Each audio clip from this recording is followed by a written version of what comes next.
Hey, Talufalava. Leitao Dr. John Peterson here, TE2 Edge Sports Cards. Thank you for tuning into my YouTube channel. You can find me on eBay at RJP 2532. You can also find me on MySlabs at the myslabs.com platform. I hope everybody's doing well out there. I was watching one of my older videos with my son last night, and he's pretty savvy. You know, he's going into 7th grade and knows about the ways of TikTok and YouTube and everything. And he said, you know, Dad, you really don't need to spend a whole lot of time talking about the weather and talking about other stuff. Just get right into it. So I think I'm going to do that this time. I'm not going to spend much time just kind of chit-chatting and just kind of dive right in. The purpose of today's video is to share with you a little bit of strategy around how I run the business, how I do the card business and stuff. As you know, I buy wax. Some of it I break on camera. Most of it I do. Not all of it, but most of it. The 82 Topps box from last night was an example of that. Some of it I buy to sit on, especially if it's a case. So if I buy a case that has multiple boxes in it, I typically do not break that open. I typically keep that and yeah, work with that for a while and keep it and invest it later. Another strategy that I have involves going raw to grade. And so I'm going to share with you a little bit about how I do the raw to grade. Of course, you've heard me say that I use PSA, I use CSG, don't really use SGC. I think they overgrade or undergrade their cards. And I also think that they're pretty expensive at $30 a slab. And the slabs aren't really that great. Let's be honest. A CSG slab is not a very nice slab. I mean, the material is just not great. So, I mean, nothing against SGC for those of you that use it. I know it's great for like vintage and pre-war and all that stuff, but not for me. I prefer to go with a higher quality slab, and for me, that's CSG. If it's something that I want to flip, something that I want to get into a liquid asset, a more liquid asset, as liquid as sports cards can be, then it's PSA all the way. So, all right, so I've done this process a number of times with a local sports card shop. They've got millions and millions of cards, and what I basically do is I ask to see a 5,000 count box of their 1976 Topps football. So they bring the box out, and then over the next 2 hours, I go through the whole box. A couple things that I am looking for. One, I'm looking for something that's centered. That's incredibly critical to me. If it's not centered, it better be a damn good card. Otherwise, I'm not buying it. Second to that, it's got to have relatively sharp corners. I really try not to mess with touched up corners. And if so, one corner that's touched up, one corner that's a little bit soft, not two. Anytime I get to 2 or more corners, I put it aside and I don't buy it. Because typically what I found out is that when you go to shops and you buy raw cards, especially vintage, where they nail you and get the most money from you is with the lower grade cards. Because they're basically saying, oh, that's a Dan Marino rookie card. I'm going to charge you 25 or 50 bucks for it raw. When in reality, the grade that you're going to get back on that is a low to medium grade. And what you're going to resell it for is probably going to be less after your grading costs and your shipping costs and your postage than what the card would sell raw. So you really got to be careful about that. I learned early on, kind of the hard way, that if you don't, you know, if you're not really disciplined about what you pull out for vintage, especially vintage, that's what we're talking about today, vintage football, you can really get burned, right? And you can get left holding the bag on cards. Now, on the other hand, if you know what you're looking for, you can pull out collector's grade cards out of those 5,000 count bins of vintage, and sometimes even a grade or two higher. All right, an example of that would be, I'm gonna pull this out. I recently put this on YouTube. I wanted to show folks kind of my process. See if I can find it here. So once you do this a few times, you get a sense of what it is you're looking for. So this is a 1972 Pro Action Roger Staubach. It's an 8.5. So an 8.5 in this card, a 72 is hard to do, especially with this set because they're, of course, off-centered. So this is the kind of thing you're looking to get when you go digging, right? Is everything going to hit an 8.5 or an 8? No. Are you going to hit a 9? Rarely. But if you're consistent and you stay disciplined, you can do that sort of thing and turn this buy, which this card cost me $5, and it's probably, I could probably flip it for $200 to $300, just because of the quality of the card. It's centered, corners are sharp, edges look pretty clean, back looks solid, even top to bottom it's a little bit off-centered. So that's what we're looking to do. The older the card, the lower the grade that is acceptable. So for example, all these cards here I pulled a couple weekends ago, and then today I paid $4.80 for all of these cards. So go through here and let me know what you think about the value of these cards. All right, here's a Joe Perry, excuse me, 1957. Bobby Lane. Now, what do you notice about these cards? They're from the 50s, so I'm looking to get a 5, 6, 7, or higher. All right, so the number one thing is they're both centered. I think the Lane's probably a 4.5, and I think the Perry's about a 5. But I don't have either of these two cards, and I figured they were just kind of cool cards to have, so I'm not really worried about reselling them. So why Tittle? Not perfectly centered, but I liked this card for sentimental value because Wyatt Tittle was my grandpa's favorite quarterback. So this is a PC card for me. I'm not looking to flip that. Jimmy Taylor, great fullback for the Green Bay Packers. Again, love the Packers. Could care less if I sell this card or not. Gonna get it in a slab, but I'm not really worried about selling it. Jim Otto, center, probably one of double aught, 0-0. Love the offensive lineman cards from the 70s. Not looking to flip this. May or may not get it graded, we'll see.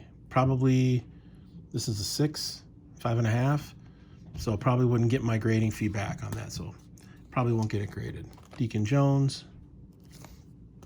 And as I'm going through these cards, Terry Bradshaw, this one's off-centered, but this is also a Bradshaw, third-year card. I think it's second or third year. I think it's a third-year card because this is a 74, and his rookie year, I believe, is 71, if I'm not mistaken. Yeah, I think 71 is his rookie year. So, third or fourth year card. Four times winning Super Bowl champion though, right? So, and you know the centering isn't great, but look at the corners, still pretty decent. Okay. Now, if I get this in a 5, I probably, I didn't spend a lot of money on this, to be honest with you. I might just get a slab just because it's Bradshaw. All right, Jack Youngblood, 74. I think that is that a rookie card? Doesn't look like it. This looks like it's a second-year card. So it's a 74. All right, so like if I can get this in a 7, I'm happy. Is it a 7? Probably not. This Bradshaw's a 75. All right, I'm looking again, getting a 7 or higher on this. So I'll send all these to Got Baseball Cards and have them screen them too. So I've already screened them once just to get them in my hands. I'm not going to spend a whole bunch of time with the loop looking at them really super closely because I use a group submitter. I use Got Baseball Cards or 3 stars. 3 stars doesn't really screen very well. They're too busy, so I go with Got Baseball Cards. So what I'm going to do is all these 70s football cards. This won't get graded. This won't come back as a 7, so it won't get graded. Look at the chipping down the side. But still, a fun card. A card that I'd like to have in my PC or sell raw. Other than the snowing, this is a pretty decent card. Fouts rookie. Will this come back as a 7? Doubt it. Is it possible? Maybe. Probably closer to a 6, 6.5. But because it's a rookie card, you may end up wanting to send it to CSG. So all these are going to go to PSA through my group submitter, which is, again, Got Baseball Cards. This is probably a 5. This is also probably a 5. This is a 7, I think. This is a 7. It's a 75 Stabler.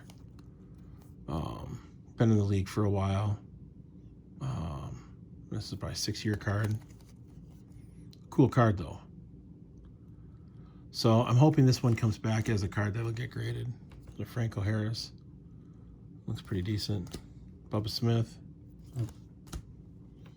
I think this is a Theismann rookie card because years prior he's in Toronto. John Hanna.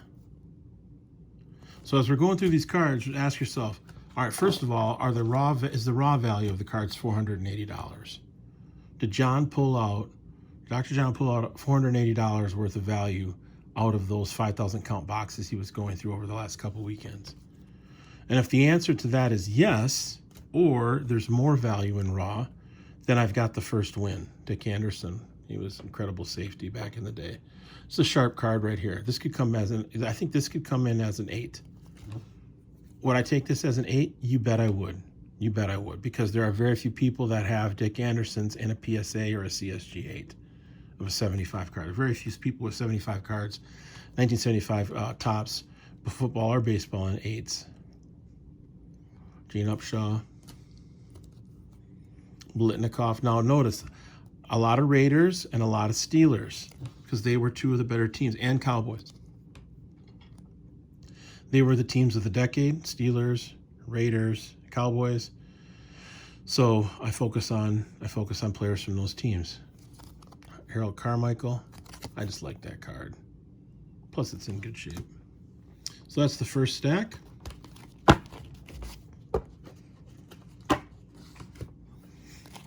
Here's the second stack. So what do you notice about this card? Centered, mostly. Top to bottom, a tiny bit, but not much. Maybe a little bit diamond cut at the top. Pretty clean, though. Again, you might think, well, that's just a championship. Well, that's the NFC Championship, and that's Roger Staubach. Right, the other one had Terry Bradshaw. Here's another one of the Bradshaws. So all we're looking for with this are 8s, because the collector's grade is a 7. So if I'm hitting on 7s, I'm doing okay. I'm doing better than break even, probably because the PSA costs are $22 now. When I send these into Got Baseball Cards, I'm going to ask them to screen for 8s and above. So Lynn Swan. Staubachs are pretty nice. These are 76s. 76s, then the 76s, excuse me, that I found were pretty nice. Another nice Staubach. Joe Green. Franco Harris. Not perfectly centered, but still decently centered. This Bradshaw has some chipping down the left-hand side, but it's a centered card, so probably a 5 or a 6, maybe a 6.5, but not a 7. Robert Brazile, rookie card. This guy recently passed away. Great linebacker for the Oilers. There's another Stabler. Very cool card. Is that a 7? Probably not. Probably a 6. Another Bubba Smith. This Stabler's probably a 7. So sometimes you're going to get the same card.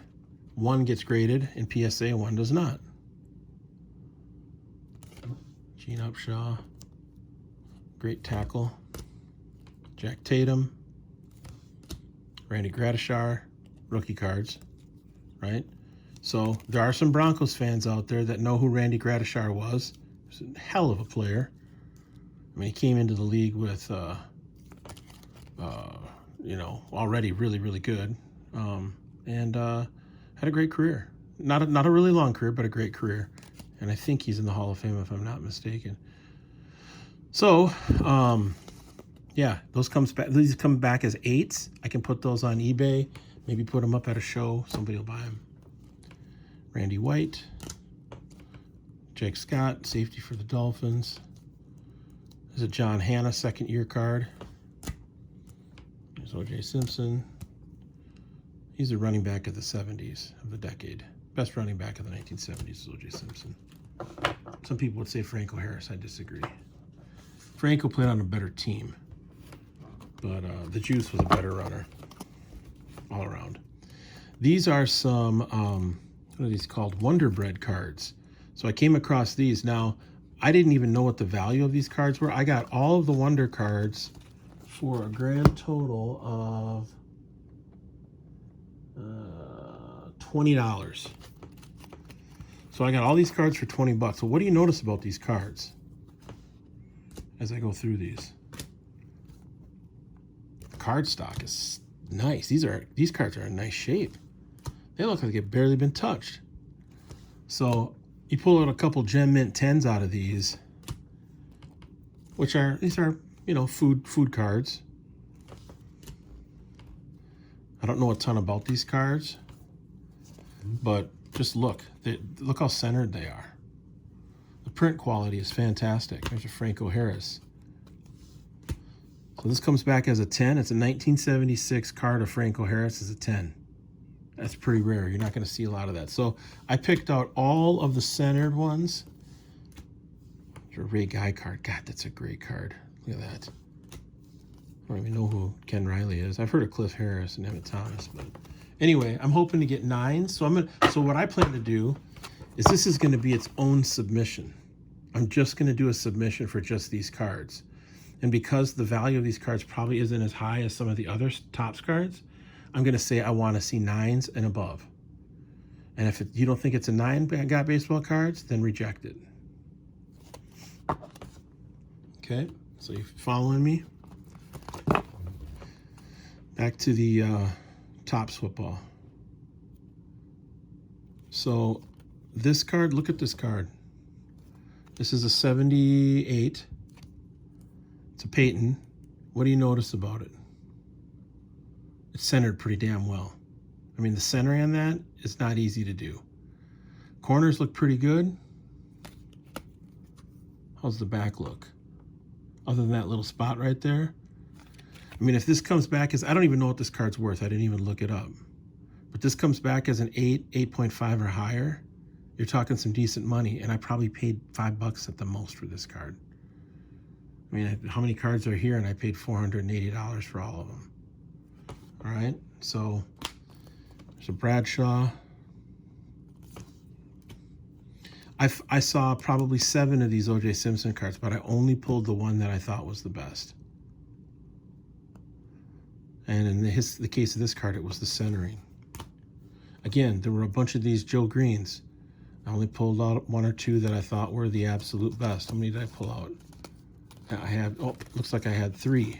So I found a few of the Joe Greens. Centered. Centered. Centered. Centered. These 2 cards are real clean. I think these could come back as potentially 8s or 9s, especially this one. I was looking at it earlier. Yeah, that's an 8.5 in a CSG slab. It's a Bradshaw. So this one's not centered. It's off-centered, but it's Terry Bradshaw, the quarterback of the Steelers. So I'm going to take a chance on this one. I will not send this one to PSA. This will get rejected by Got Baseball Cards unless they think it's a 7. And I might send it to CSG, see what I can do with CSG. And again, CSG is more lenient on centering than PSA is now. PSA is very tight on centering. They used to not be that way, but they've cranked up their intensity in terms of centering being a main factor for their cards. So Staubach, Fouts, a rookie card, Earl Campbell record breaker. I really thought this Theismann was in nice shape, except for that corner up there. A little off-centered on the back, but the front of the card looks really nice. I don't know, maybe that's a 7.5. You're just looking for little wins. You know, there were 4 Steve Largents. There were 4 of this card. I picked out 1. I didn't pick out all 4. I just picked out the 1. 2 Lofton rookies. There were 4 Lofton rookies. I picked out the 2 best ones. These 2 had the best centering and had the best corners.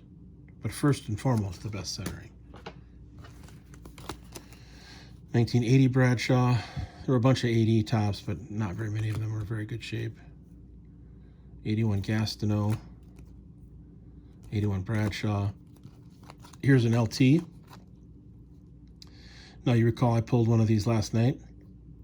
This one is also not centered, but it's an LT rookie, right? So is this a PSA slab or a CSG slab? Ask yourself. I think it's a CSG slab. You know, I mean, if I really want to try and move it, put it in a PSA slab, but I think this comes back as a 6 from PSA and maybe a 6.5 or a 7 with CSG. Do I mind having that card in my collection as a 6 in a PSA slab or a 6.5 in a CSG slab? Absolutely not. Will I want a more centered, higher grade copy though? Yes, I would. Yes, I would. So do I need a higher grade copy and a lower grade copy? Probably not. So what I have to do is I have to figure out how can I sell this card and get the money back on it. What did I pay for the 82 tops? I paid $30 for the 82 tops cards. So there are 4 82 tops cards that I bought today, and these were $30 total. The LT,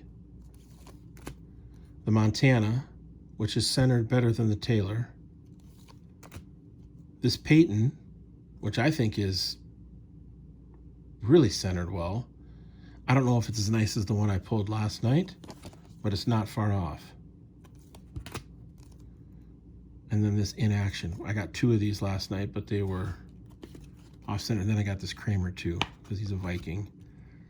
Looks pretty darn centered. Looked like this could be an 8.5 or a 9. So really what it comes down to is, of these 82 tops cards, which ones do I want to move? Which ones do I want to keep?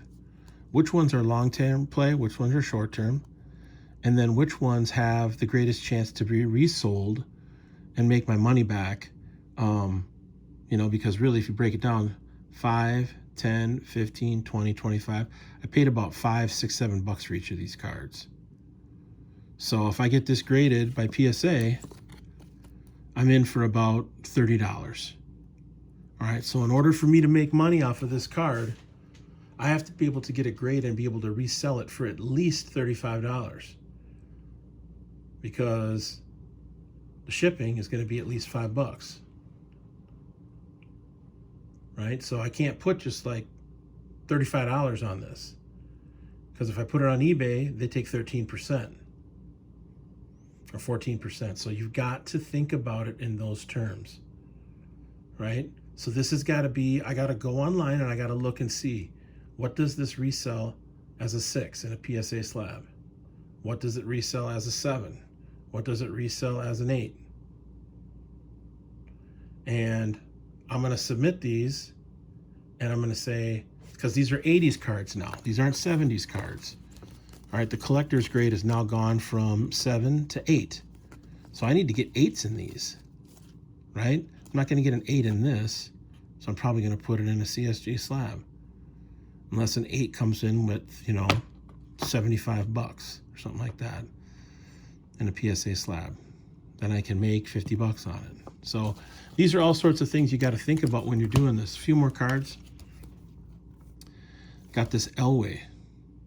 Now, I think this Elway looks great. Is it a 10? No, absolutely not. Is it a 9? I don't know. Let me know in the comments. On the back, I found a little ding right there. Can you see that? But when I inspected it, it's not an indentation. It looks like a fingernail mark, but it's not. It's actually part of the cardstock, part of the paper. So I got this. I got these 4 cards for $25. It was basically thrown in at the end. 25 bucks for these cards. That means I got this card for essentially $6.25. So now, is it worth it to send this into PSA? You damn right it is. Yeah, you damn right it is, because I only paid $6.25 for it. If this comes back as an 8 and a PSA slab, I know I can move this card. And I can probably move this card for probably 50, 60, 70 bucks, if not a little bit more. Same thing on this. These are super condition sensitive cards. This one actually is in pretty good shape. It's probably a 7.5 or an 8. 7.5 or an 8. You put in a PSA slab for 22 bucks. You're looking at, you know, being on the hook for about $30. All you gotta do is sell it for 50 bucks and you've already made a profit. But that's about as low as you can go with it. LT and the Sanders. So this is what I got for 460 bucks. Now you can ask yourself, I can go out and spend $1,800 on a box of new football cards, which I know a lot of people are doing, which more power to them if you're doing that. No disrespect whatsoever. Or you can do some digging and sharpen your eye for vintage cards and build it a little bit more slowly, raw to grade. You know, it's not a fast flip. You're not going to spend $1,800 on a box and get a $600 card or a $10,000 card. I mean, that's pretty rare to happen.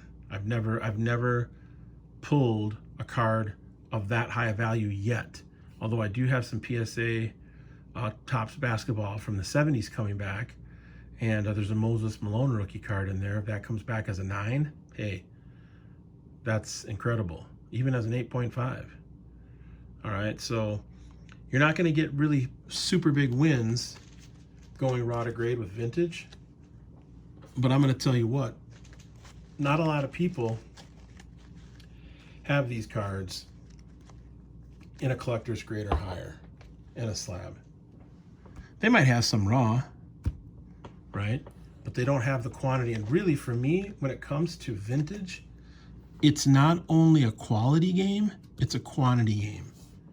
So you're looking to build volume. Right now, the card market is going down, down, down, down, down, down, down. Some people think we've hit the bottom. I do not think we've hit the bottom. So I think you want to buy carefully on the way down while you're still reserving some cash and still selling and bringing some money in to continue to buy if you're investing in your own business, which is what I'm doing. So I'm not expecting to profitize this year off of the cards. Are you kidding me? I'm not gonna make money on the cards this year. I probably won't make money on the cards for another 20 years. That's not making money on the cards in one. That's why I have a job. I have a job because I make money during an annual year. But this is a long-term play for me. So part of it is you have to think about the quality of the card. If you're dealing with vintage, you have to do collector's grade or higher, in my opinion. To have a 1965 Roberto Clemente in a 4, it's going to be hard to move that. Most of the vintage dealers and collectors and people that I know, they want their 50s, like the really high-end guys, they want their 50s in 7s or 8s. They want their 60s in 8s or 9s, which is damn near impossible to do. They want their 70s in 8s and 9s. I should say the 60s and 7s and 8s, excuse me. And then, 70s, 8 and higher. So really, this PSA submission that I'm going to cook up here tonight and tomorrow morning, I'm going to tell them on this vintage football from the 70s, I want 8s or higher for PSA, because the PSA cost is 22. The CSG cost is 12. Why would I spend $22 getting back a 7 from PSA when I can send in the same card and get a 7 from CSG for $10 cheaper? I mean, I've already made money off that. So I'm going to tell, if you got baseball cards, I want 8s or higher on this vintage 70s football. The 1980s football stuff, I'm going to go 8 or higher on that stuff with PSA. So if they think it can grade 8 or higher, then submit it. If not, reject it. And then I'll decide if I want to take it to CSG. I'll show you a couple other quick stacks here. So all this stuff I got slated to go to PSA. So these 52 tops, I don't play around with these. These will not go to CSG. And not that CSG is playing, but the liquidity for these cards, it's got to be PSA.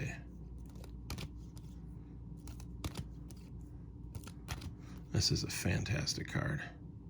These two cards, beautiful cards, but this one, oh my God, look at the look on his face. Minoso, 53 Urban, 53 Ford, 54 Dobie, 58 Dobie. All my 58s will go on PSA slabs. 59 Braves, PSA. This is a Brooks that I picked up. I got this for about 70 bucks, 75 bucks. It was 80% of the book price. I think this is a 7. So a nice card to put in the 59 set. It's nice Snyder. It's a Gibson. I did not pay $80 for this. In fact, I got it for like basically nothing. These are some cards that I inherited. These are postcards. I think it's PSA or raw with these. This Mantle. Put that in a PSA slab. Authentic. Yeah. Or maybe I don't get it graded. Maybe I just leave it raw. And then some more modern stuff, which I've shown you before, right? And these got to be 10s. 9 5s or 10s. Otherwise, it's pointless. So some of these submissions, you gotta break them up a little bit into a couple different submissions. Here's an SGC slab for those that aren't familiar. Not a bad look. I don't mind the look, but the slab is just, plus it's oversized. I don't care for that oversized slab. So that's just me though. I mean, I know some people love SGC, so I'm not trying to bash SGC. It's just not for me. And then probably won't get this out the door, but this is all CSG, all these 56s. These are all going to CSG because all the 56s are going to be in CSG slabs, right? And at $12 a slab, you know, why not? It's a Cot rookie.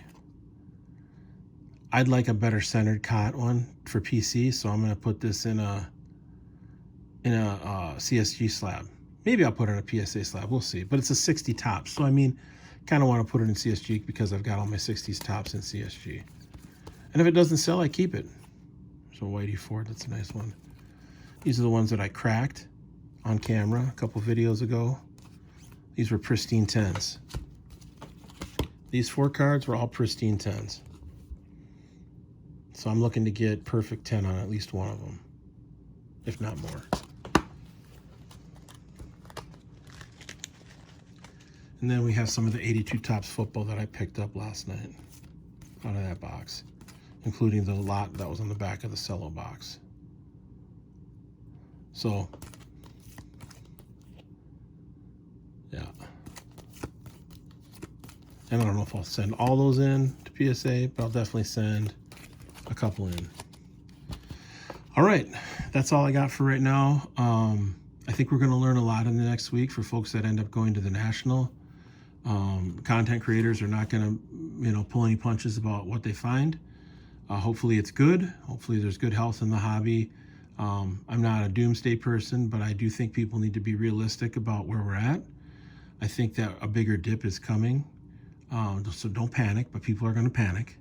People that are in on these new cards, 2018, 2019, 2020, 21, 2022 Panini stuff, dude, be careful. Don't get caught up in it. Like this stuff here, I'm not worried about this stuff. This prices aren't going to fluctuate a ton with this stuff, but you got to be careful with the newer stuff because it's highly volatile stuff. So be careful out there. Take care of everyone. Take care of yourself. Peace out. One love.